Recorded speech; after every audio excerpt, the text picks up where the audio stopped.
Good morning, everybody. Welcome to Cervello Live. I am your host, Chris Ames. Hope you're doing amazingly well and you had a lovely weekend. As usual, Cervello Live's all about making sure that we share some useful, practical financial tips for you to take control and ownership of your own financial plan, get financial clarity, and use money as a tool to live the life you want. So hopefully we're going to be sharing lots of that. But I'm also really pleased to be joined by Russ Hayworth. Russ, how are you? I'm very well, thank you, Chris. Great to be joining you this morning. Yeah, thank you for joining us. Really appreciate it. A couple of things before we start and what we're going to do. The format, as usual, on Cervello Live is I'll spend some time today sharing some tips for about 10 minutes. And then we'll move on to interviewing Russ about his area of expertise, which is all about helping and supporting family businesses. So I'm really excited to talk to Russ about that.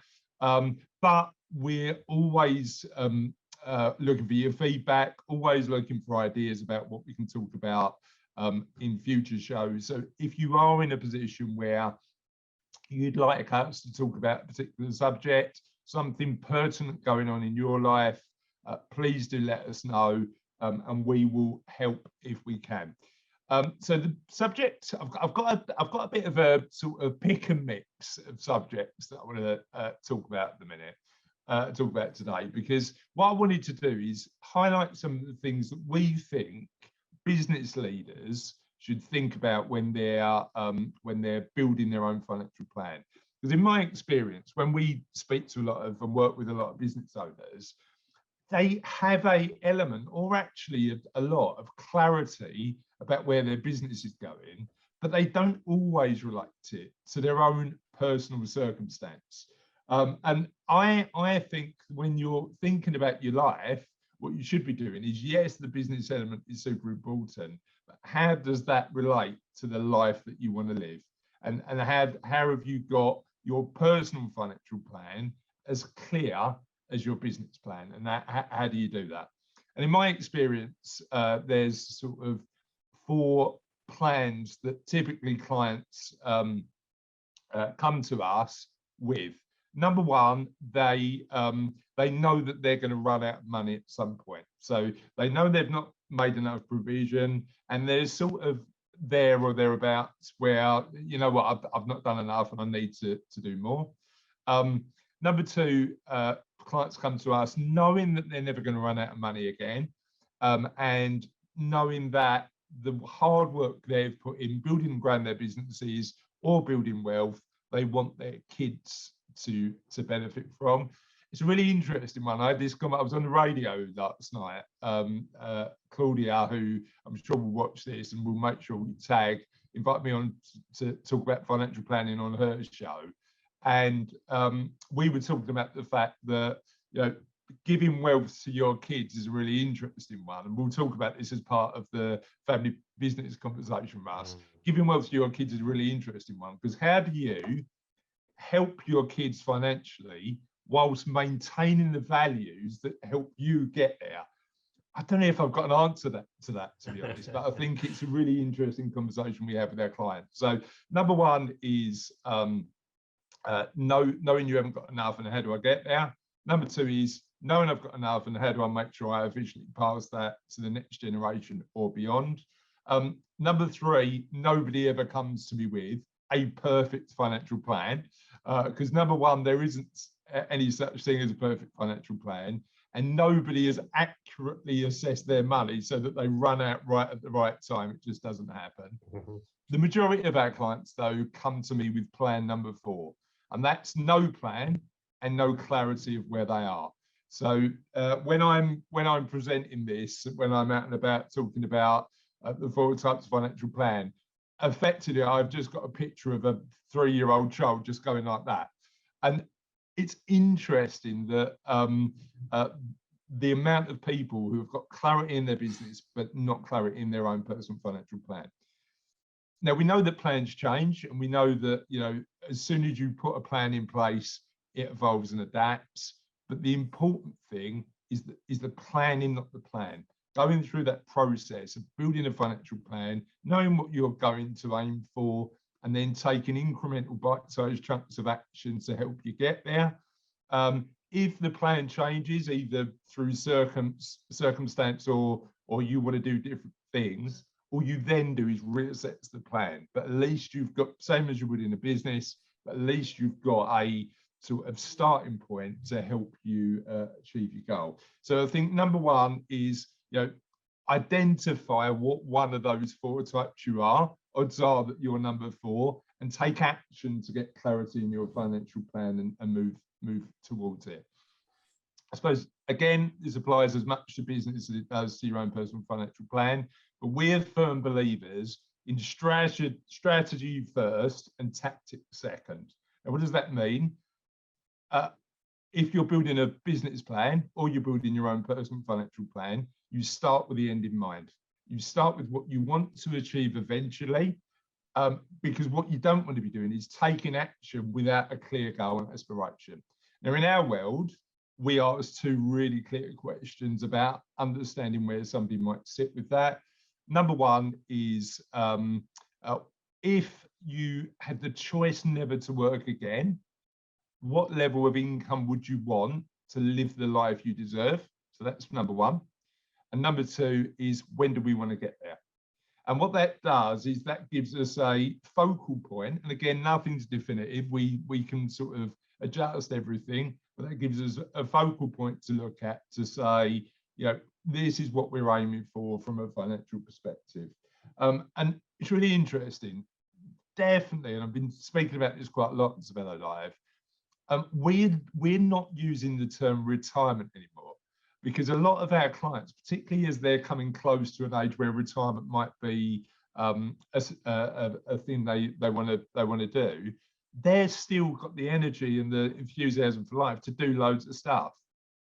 But if we take money out of the equation because we know we've achieved financial independence, they can choose what they want to do. Again, on the radio show yesterday, I was talking about how increasingly the conversation, and again, this is something that certainly family businesses have quite a lot, business then and your financial life becomes more about purpose. What are we doing it for? Why are we here?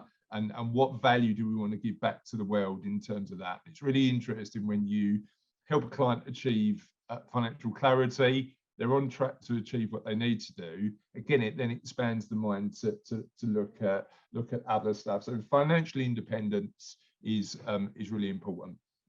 And there's a guy called, and actually we've interviewed him for our podcast. I thought his insight might be really useful for our podcast audience, called George Kinder, who Russ will know, both Russes will know. I'm really conscious today that producer Russ is on and Russ Hayworth is on, and we're going to really confuse people with too many Russes. And they've already started a club. I think the Russ Club actually exists. To go back to George Kinder has got 3 really great questions. And certainly I've got a lot of value from speaking to George about this in terms of what he asks. So let me just share these 3 questions with you. And what I'd recommend you do is think about these 3 questions and how they apply to your life. So assuming you're financially secure, you've got enough money to take care of all your needs now and in the future, how would you choose to live your life and what would you change? So that's question number 1. Question number 2, you visit your doctor who tells you you've only got 5 to 10 years to live. You're in a position where in those 5 to 10 years you're going to be in perfect health. So you're going to have the ability physically to do what you want to do. What are you going to do with that time? How are you going to use it to fully maximize that time? And then suddenly the doctor phones you up and says, I've got it wrong.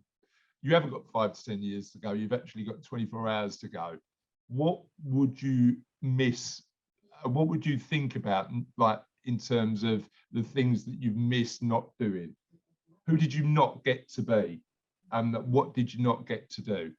And it's really interesting when you put in that sort of framework, it allows you to think about some stuff that we're putting off because we haven't reached a situation yet, but might want to be worth considering now. Another really useful tool we use with clients is from a book that I love by Bill Burnett called Designing Your Life. Because sometimes when we think about and when we ask clients questions about their definitive financial plan, it's really difficult because they might want to do a range of different stuff. And Bill Burnett's got a really useful tool in the book Designing Your Life to help people work out what they want to spend their time doing in the future. And he calls it the 3 cards technique. So card A is the king. Plan A, if everything went well, what would you do? If everything went to your plan, what would it look like? Plan B is the jack, and it's that element of if plan A went wrong, what would you be happy with? What would you be satisfied with, and how would you live your life? My favorite is the joker, the wild card. And the question he asks to help people start to think about sort of what their future might look like is, if money was no object, and this is a really important bit, you knew nobody would laugh, what would you do with your life? And that takes all of the expectations about what other people think you should do away. I love that question. And it's certainly one that really helps support people thinking about what their financial future might look like. So hopefully those questions are useful.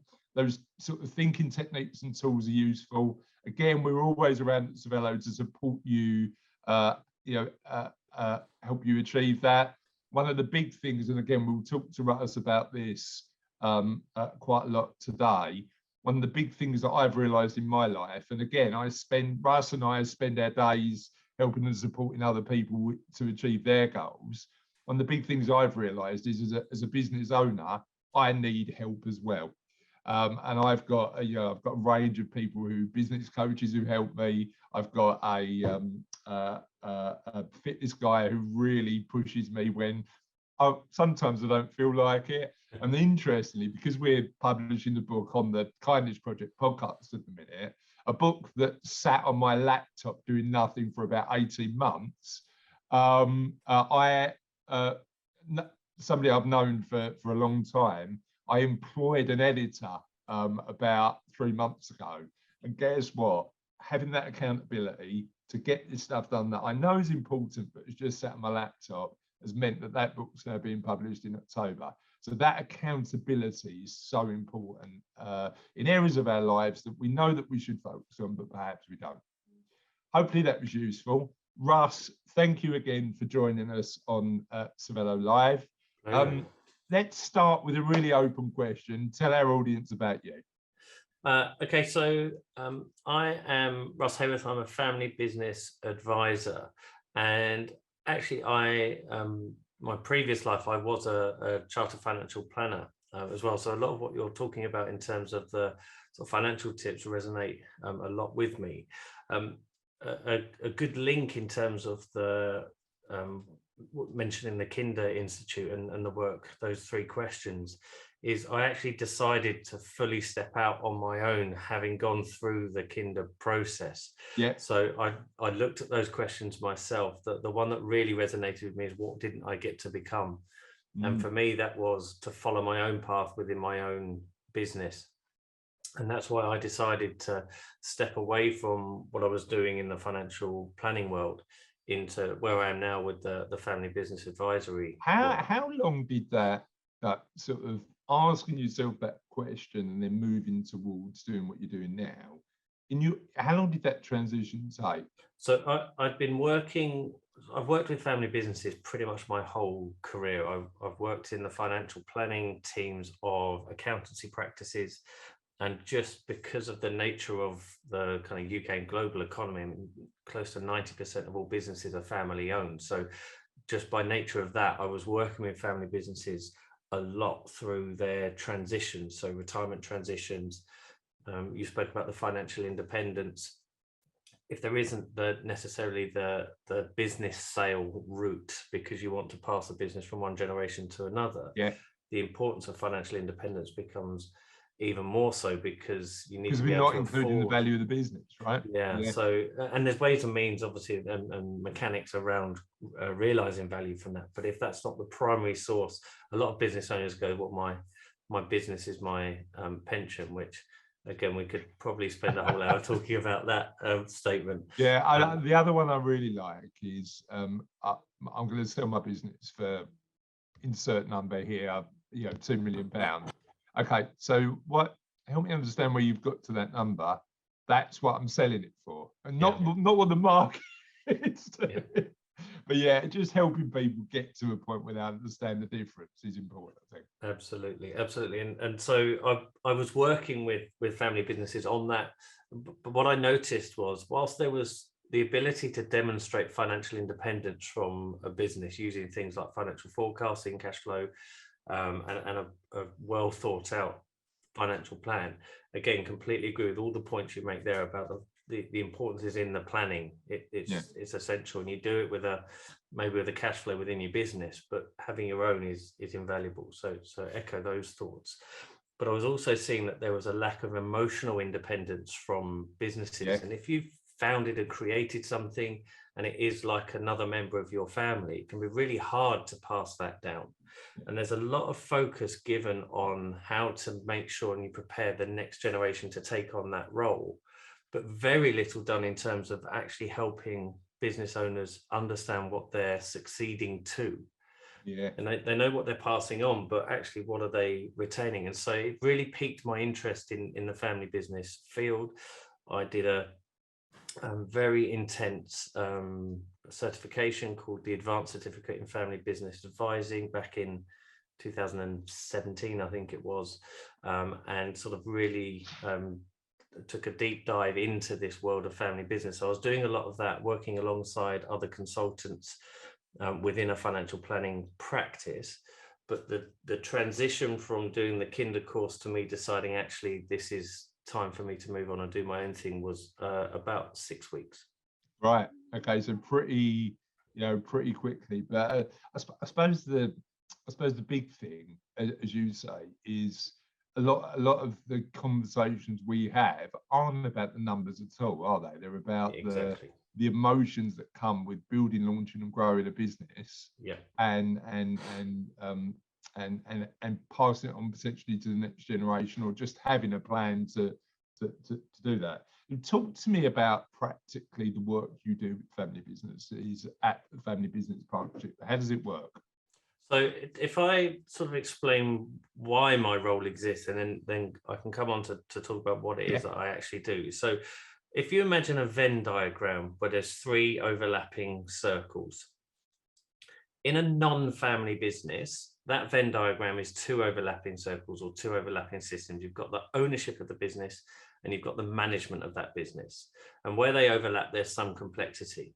But there's effectively 3 sectors that people can sit within, either own it, work in it, or they own and work in it.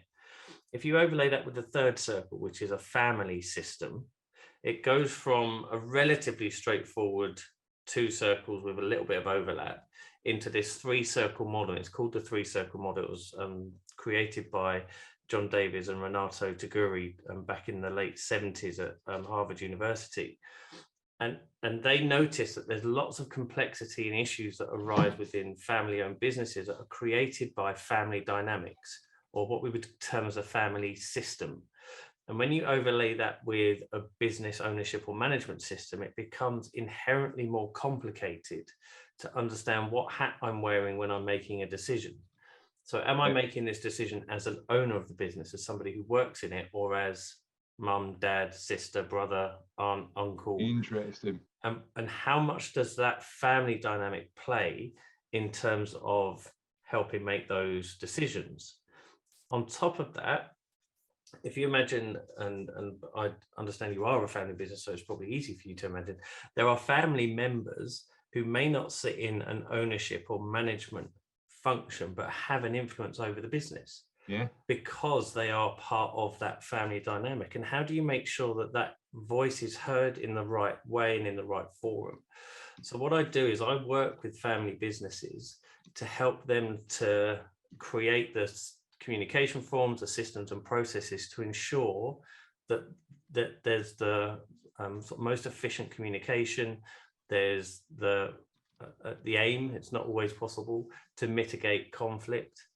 If conflict is, and conflict in a family business is almost inevitable, at varying degrees, obviously. How do you then deal with that conflict so that you can keep, the family system coherent, you keep the business coherent? I help deal with transitions. So that passing of ownership, management, or leadership within a family business, but not just from the point of preparing the next generation, but also helping the senior generation look at what elements of their well-being are delivered by the role that they play, and what might therefore need to be replaced if you are moving into an alternative role. And there's a million other things that crop up with family businesses. What interests me is that Venn diagram element. So help me understand, is it about when we're making decisions in our business, combining some of those sort of roles and factoring in that these are all going to have an impact? Or is it about segmenting certain decisions to certain areas and effectively taking that hat off and putting that hat on? How would you train and coach a family business owner? I feel like I'm getting a lot of benefit out of this, by the way, but how would you train and coach a family business owner to factor in these conflicting, potentially, but sometimes complementary circles? So it depends somewhat in terms of the evolution of the particular family business. So if you're dealing with a first to second generation transition, the elements that are at play there are vastly different to if you're dealing with a 15th generation family business. And if you imagine that as a family tree expands over time, as a family grows over time, and as a business evolves over time, the number of stakeholders within each of those systems is likely to increase. But you've also got that legacy thing, haven't you, with like the older family businesses and like sort of not wanting to let like previous 15 generations back. You're then a custodian of that legacy as well, I'd imagine. Absolutely. And how intimidating can that be for somebody stepping into that? Actually, there's a book coming out in July that I was part of the research team for, which is called The Quest for Legitimacy. And it looks at how children of prominent families discovered their unique place in the world. Based on the research, we looked at 25, what we would term as rising gen rather than next gen, of prominent families as to the impact of that prominence, that significance in their life. What impact does that have on them? And although we looked at prominent families, it's universal in terms of how do you step up to the achievements of those that have gone before you. And in family business, that can be really intimidating because the founder, for example, may have as much affection for the business as they do their children. It is another member of the family. And so how do you step up into that role? So in answer to your initial question around how do I go about coaching it, I listen to everybody within that family system, and I understand what it is that they are trying to achieve together. So it comes back to that, you mentioned it at the outset, that issue of clarity. Do you have clarity as to why you're doing this together? Because a family business can be a fantastic enabler in the same way as wealth can be a fantastic enabler. A family business can be this incredible enabler to live a lifestyle that you want to live whilst working with the people that you care about the most, which is fantastic. But it also has the potential, if that goes wrong, to be disastrous. And so what we're trying to do is... How much of that is about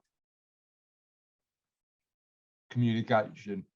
How much of that is about like sort of just making sure you're clear in terms of not only what you're aiming to achieve, but also that as you say, everybody has a say? How important is that? Essential, absolutely essential. And it's probably the biggest element of the work I do is how do we create the right type of communication? So again, in terms of working with your family, if you've lived with somebody and grown up with somebody, or they've been your parent or sibling for 20, 30, 40, 50 years, you have a way of behaving with that person that is just inherent. You both understand how it works. But what that can do is mean that certain elements of communication are missed, not deliberately, not through any malice, not through anything other than this is just how we've grown up together. Yeah. When somebody like me comes in from the outside and puts an external perspective on it and goes, how are you ensuring that there's the right amount of information flow between all of these stakeholders? And people go, well, it's just, that's the way it is. And if you took that business, and one of the other elements I look at is I try to call or reword succession as continuity. So if you're looking for the business to continue over generations, create a business continuity plan that deals with transitions of leadership and ownership and management. That's a really good way of reframing that, isn't it? Because I think succession means that you're leaving the previous generation behind, whereas continuity is about just continuing the great work that the generations have done. Absolutely. And it is a very important element of trying to, succession again is like that date ringed around the calendar, you know, the big red circle around that date on the calendar of when, you know, Friday afternoon I'm in the business, Monday morning they've changed the locks, and it's but this is, I mean, it's an interest, and again, you could argue that it's only a word, but that, you know, it's the same as retirement, isn't it? That word comes with so many connotations and emotions that you know aren't particularly helpful for somebody living a life aligned to their values. It's interesting. Absolutely. And part of the transition planning is to help firstly separate out the elements of succession that we're talking about. So there is ownership is one element of it. So if you're wanting to pass on ownership of the business, that doesn't mean you have to take out your leadership role or your the role that you're playing within the business. If you don't want to pass on ownership or directly pass it on, you can deal with the leadership or management transitions at a separate pace. But a lot of people lump it all into one big discussion. It's so difficult to unpick that, you know, it can create challenges. How do you because and again, I don't want this to turn into a counselling session for me. I want our audience to have value. But that, what you're asking business owners to do is to be in quite a vulnerable space, right? You know, you're asking them to effectively have somebody external come along, shine a light on their business, and potentially highlight issues that they need to do something about. So how do you make sure they're at that point? So the first thing is I explain from the outset that there's absolutely zero judgment on any question or conversation that we have. I'm not there to judge how they feel. I'm there to understand how they feel. Secondly, I would never ask a question that I'm not willing to answer myself. So if I ask somebody a question that makes them feel like it's going to open up some vulnerability, I'm very happy for them to turn that back and go, you answer that first, and I will answer that question to the best of my ability. And I think that having that in a relationship with somebody is very important, particularly as we are discussing family relations that, you know, could be there for 20, 30, 40, 50 years. The other element of family business is you are in business with the people that you then go home and have dinner with. And so having a conduit for some of the frustrations doesn't necessarily exist. I mean, if you imagine you're working with your parents and they're your boss and they're making your life difficult in the business, you can't go home at night and go, oh, how was your day at work? Oh, great, but my boss is horrible. I can't work with them anymore, because they are one in the same. It makes for quite an awkward Sunday lunch. It does, yeah. So having an external facilitator such as myself, I don't come with a checklist. I don't come with a kind of, here's a one size fits all solution to how your family should work together. I help everybody to understand that there's a great phrase from, I can't remember the name of the chap, and I apologize, I'll try and find it, but there's a drawing that he does that says you can't read the label of the jar you're in. Yeah. And it's essential in family businesses that if everybody's within that jar, you can't read the label that's on the outside of that. So having somebody come in and go, okay, guys, have you tried to do this, and this? Here's some other things that have worked from other families. essentially the solutions tend to lie within the businesses that I work with anyway. They know what the answer is. It just needs a little bit of coaching out and understanding how to operate together. Yeah. So that's what I provide, an objective voice. And most of the time it's very welcome. Sometimes not. So what I want to do is talk about the difference between and as we've said, it's that overlay of that family circle. But what unique challenges do you think that family businesses face when compared to a conventional business? So communication is one, but in particular communication between, so I work in systems theory, which is essentially that there's an ownership system, there's a family system and a management system within this family business. And making sure that communication exists and information flow exists between each of those different systems is important, but also understanding what the implications are of a change in one system on the other. So it can be sometimes that family businesses will employ family members because they feel the business should exist to help support the family. And I've seen it where family members have been brought in at director level, and now people who have been working in the business for 20 years in a senior role are reporting into somebody that they don't know that well. They're at director level. There's that danger that they might have only been put there because they've got the same surname, or they've got. So there's that's the family priority overlapping the management priority, just because it's an interesting one, isn't it? But understand, as a family, understanding that, I mean, you can still make your own decisions as to whether you do that or not, but understanding that there's a knock-on effect, there's feedback loops that happen within these systems that go, okay, that's going to lead to an unintended consequence even 5 years down the road. So communication is one of the key elements. The other biggest area that the two do link is with transition planning. So when you're looking at either transitioning ownership, management, or leadership responsibilities within the business, how do you manage that? And typically, if you've got a founder that then has children, those children owning an asset together is completely different to mum or dad, or mum and dad owning that asset. And a lot of times they don't spend enough time understanding what it's going to mean to own this thing together, particularly if some work in it and some don't.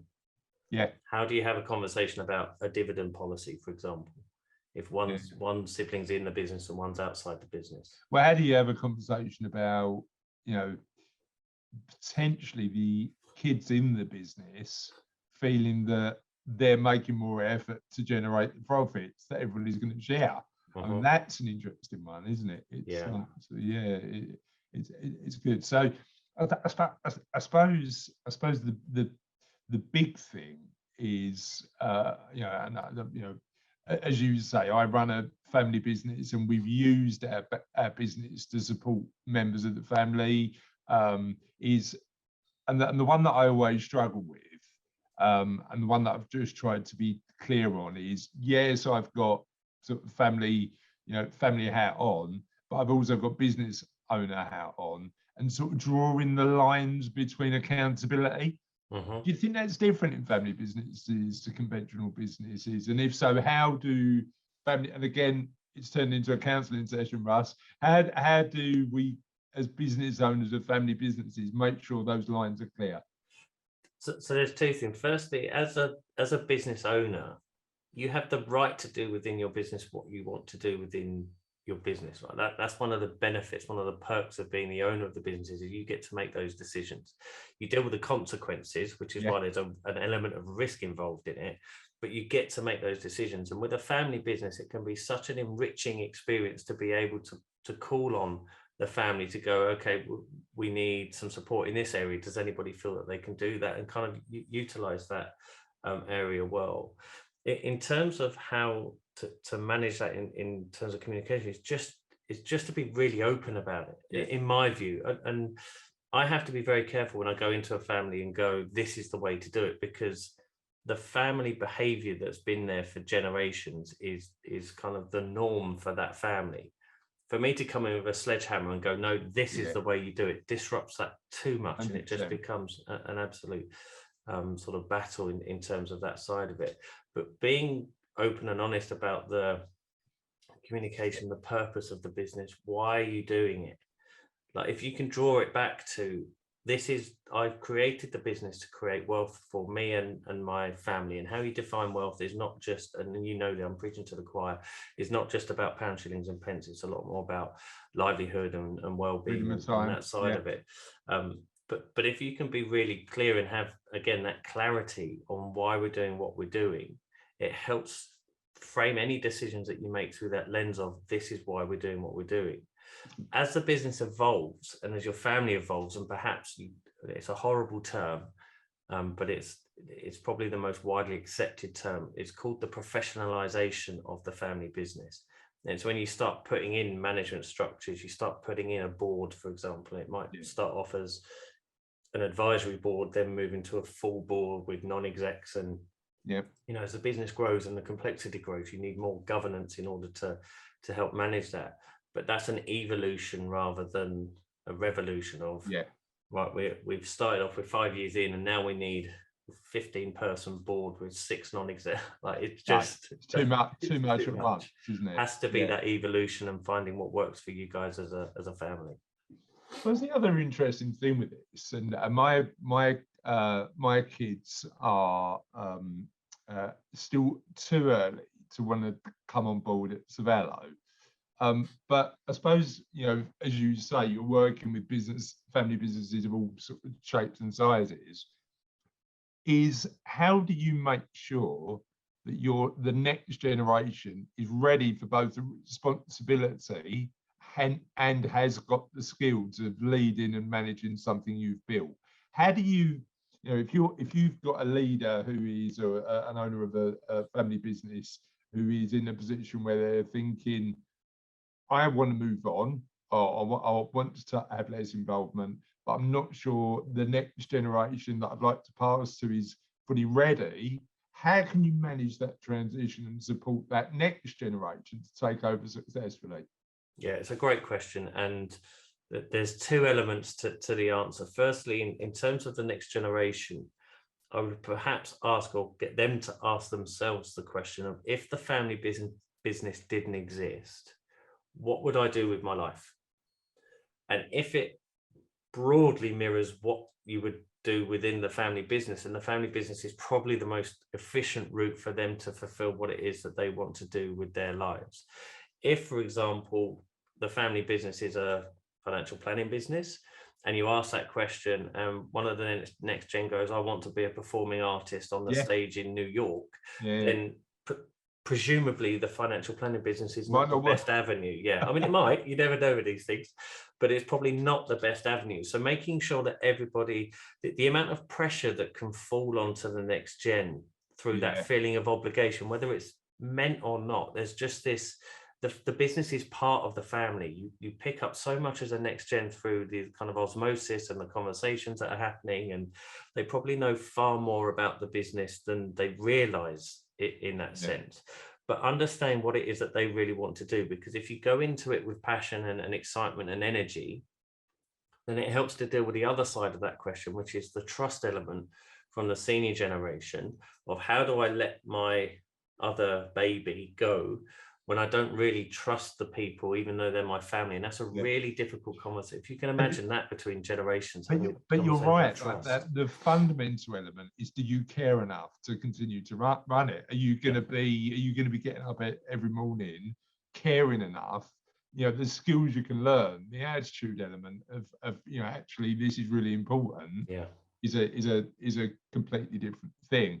But it's an interesting one, isn't it? Because I've said to my girls, Charlotte's off to uni in September, I've said to my girls, I want you to be happy. Like, your job one is to be happy. Now, that means that using your unique skills and talents to do what you want to do. And if we can support that, facilitate that through the work that we're doing, great. But the most important thing you should do is focus on your sort of own happiness first. And I think sometimes the challenge you've got is you want the best for your kids, and sometimes we define that in this sort of bubble of career success. Mhm.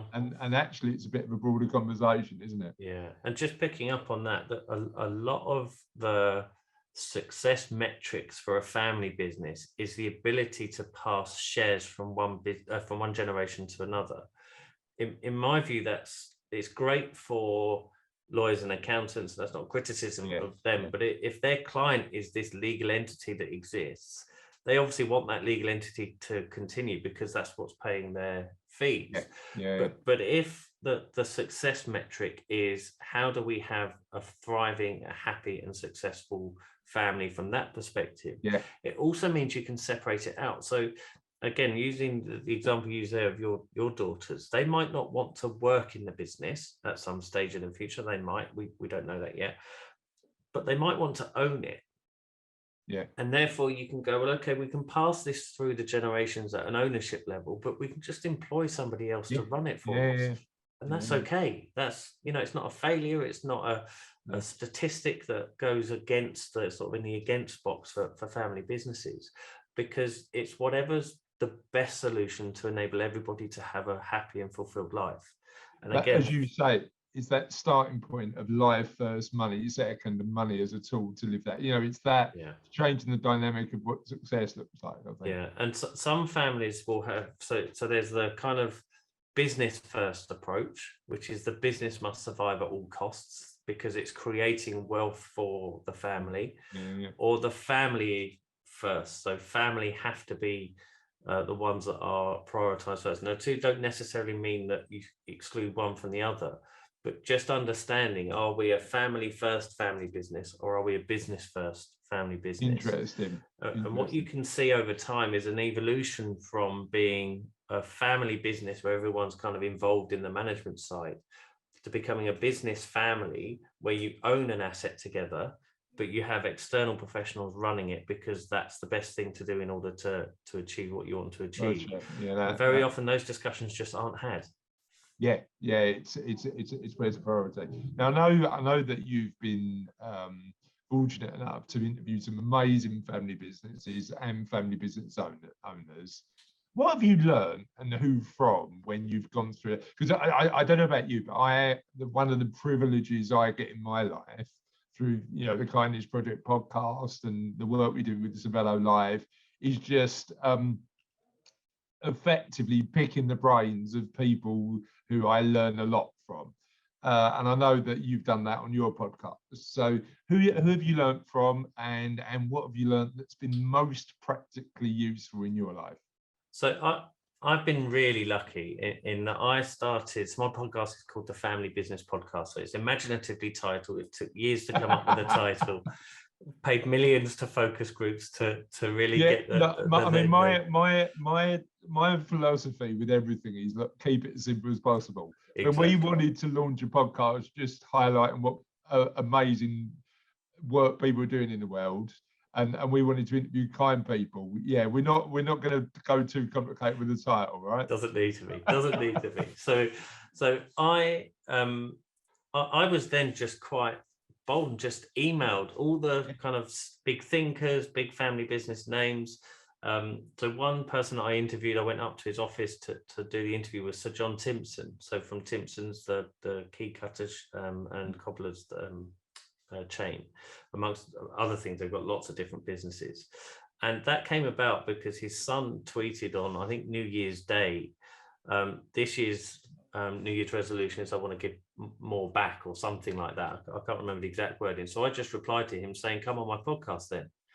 And he replied back saying, would you mind if it was my dad instead? So I don't know whether dad knew about it, but I then went up to the Timpson's HQ and sat in Sir John's office. And what I learned from that is the confidence they have in their culture. They've got such a fantastic culture. They do so many things to support their colleagues that they work with, that it comes from the top. And it sounds quite a simple lesson, but when you've got that clarity of this is why we're doing what we're doing and this is the culture we want to create, that comes from the top, that if it doesn't exist there, it doesn't permeate out amongst the rest of the organization. I mean, funny enough, that's one of the interviews when I was preparing for this interview that I listened to, because I thought that was probably one that's going to have quite a lot of insight.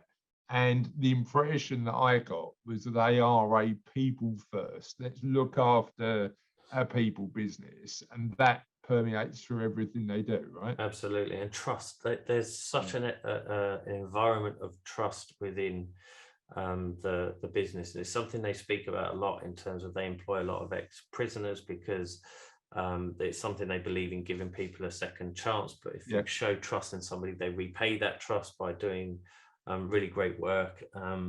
So from that perspective, they have this fantastic culture within the business that they celebrate and talk about, and it's very apparent.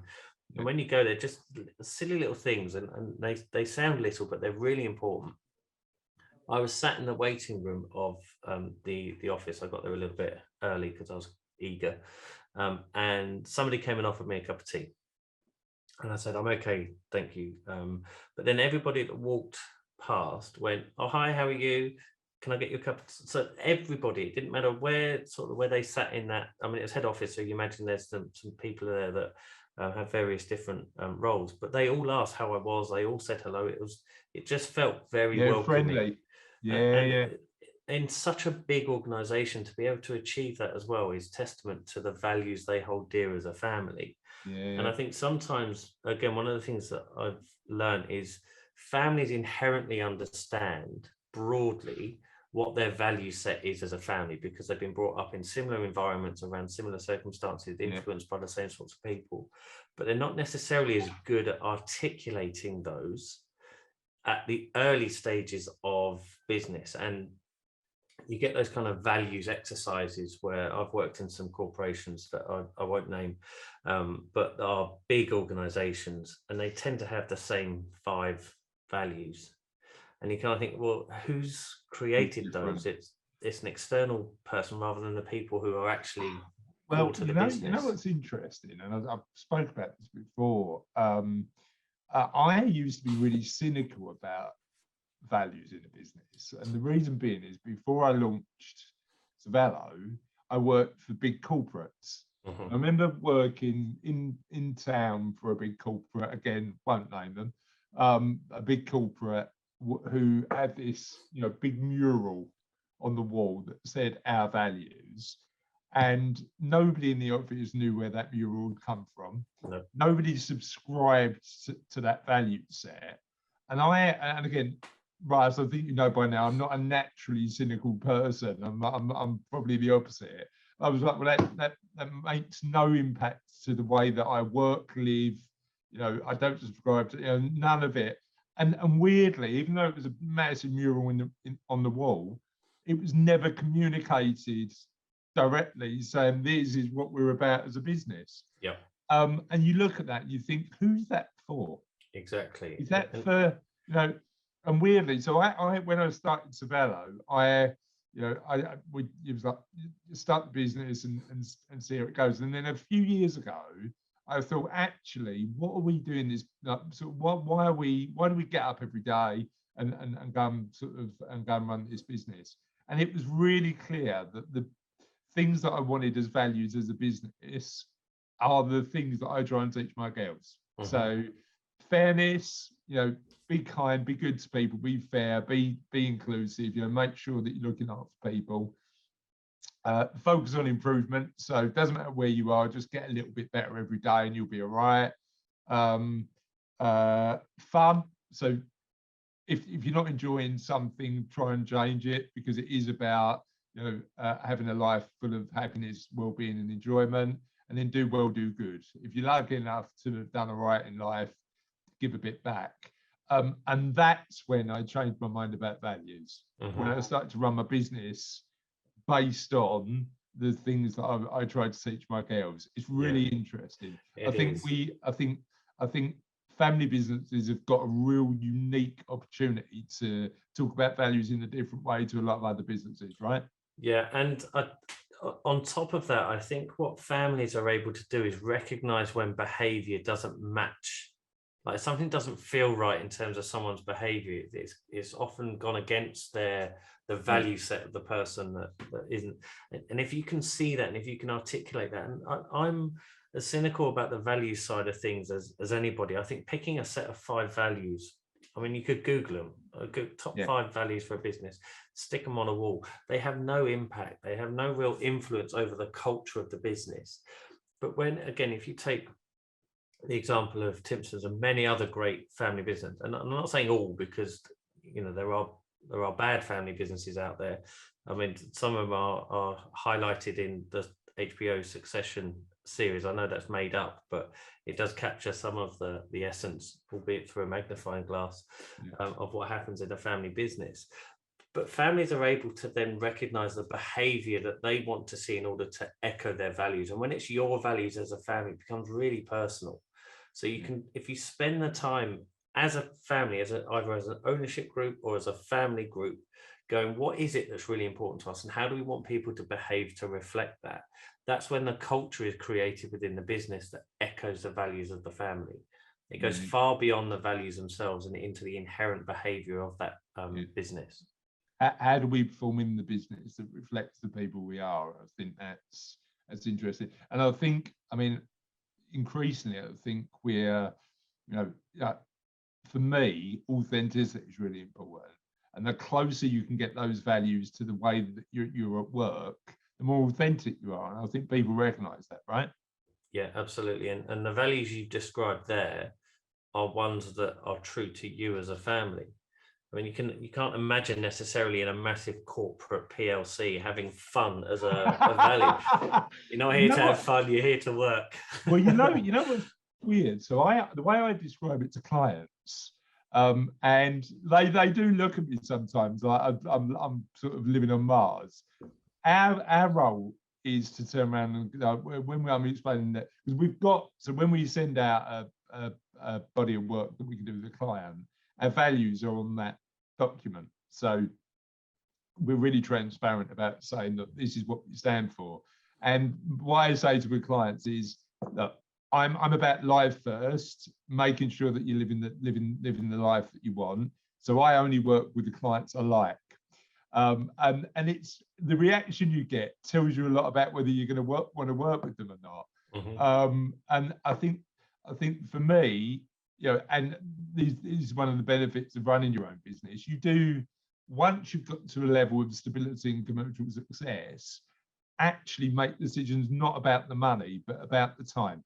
And working with people that I love to help is so important to me. Talk to me a little bit about Family Business Week. And I know that sort of one of the important elements of Family Business Week is that principle that business can be a force for good. How do you think family businesses contribute to society as a whole? So Family Business Week is an initiative started by the Institute for Family Business. They support the work I do on the podcast. Actually, last week was their annual conference, first time we've been able to get together for a couple of years for obvious reasons. And there's such a positive energy in the room of all these great businesses being able to talk and communicate and have that sense of community. The idea behind Family Business Week is to highlight the positive impact that family businesses can have. Now, any business can have a positive impact, but where we see the differences between, say, family and non-family businesses is that family businesses tend to think more longer term. So if you're operating a PLC, you might be judged by next quarter's events or maybe next 6 months events, and the average tenure within a sort of senior role at a PLC is not very long. I think it's somewhere between 2 and 5 years, if I remember my stats correctly.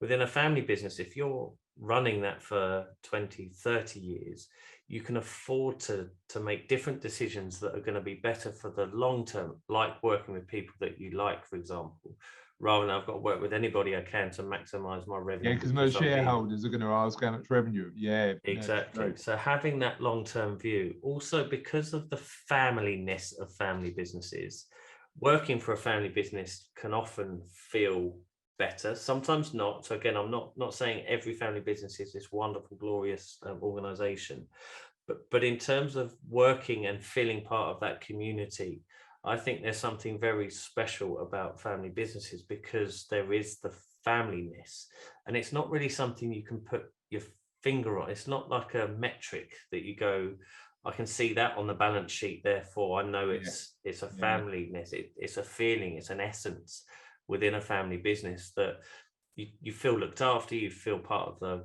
the family themselves, and the ability for that as an organization to have a positive impact rather than just chase it. And profits are important, because a family business still needs to last for multiple generations. So it's not at the expense of profit. It's just that sometimes you can make a decision that's going to bring profit in 5 years rather than in 3 weeks. Yeah. I've recently read Simon Sinek's I say recently, it was actually The Infinite Game. And the interesting element of that is making decisions not based on tomorrow or the next 3 months. And again, we all need to run commercial businesses and make sure that we've got continued ongoing success. But that longer term view is really, really important. One question that just sprung to mind is capturing that closeness and tightness to people who aren't members of the family but do work for the business. And it sounds like Timpsons have got that, down to heart, because regardless of whether you're a family member or not, you share those values. When you're working with family businesses, what do you encourage them to do to make sure they've got members of the business that aren't members of the family bought in and engaged with the way they're trying to do stuff? So again, if you imagine a sort of a triangle in terms of the ownership team is often the smallest team. Sometimes it's not. You can have thousands of owners and not many people that run it. But depending on the evolution of the family business, you've got an ownership team. If they can get absolute clarity and certainty on why they're doing what they're doing and what values they have within the family that they want to be demonstrated within the business, if you start with that, then that permeates through the rest of the business, and you encourage it through, for example, articulating what those values are. If that's something that everybody in your organization knows, they know that it's okay, again, in using your business as an example, and it's okay to have fun at work. Yeah.